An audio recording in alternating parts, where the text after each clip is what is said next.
แล้วเปิดแล้ว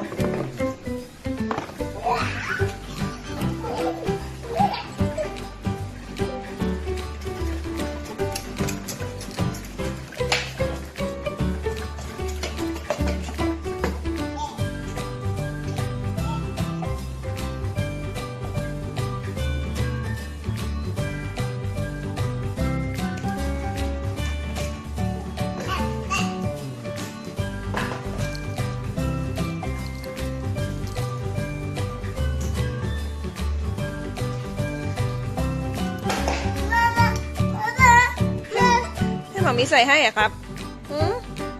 ให้หมามีใส่ให้เหรอขอก่อนขอยังไงครับโอ้อยากใส่อะครับโอ้ยตายจะไปไหนเนี่ยขอก่อน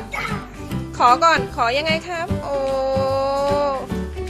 อยากใส่อะครับโอ้ยตายจะไปไหนเนี่ยฮะดึกแล้วนะจะออกไปเที่ยวไหนอ่ะป้าเจี๊ยบใส่ให้สิครับ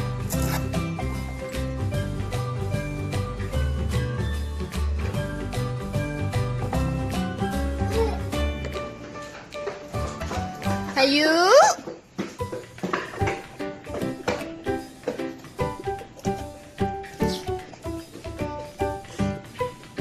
ุเลิกเฮียเป็นไงบ้างโอ้ยมันหลวมไปไหมครับ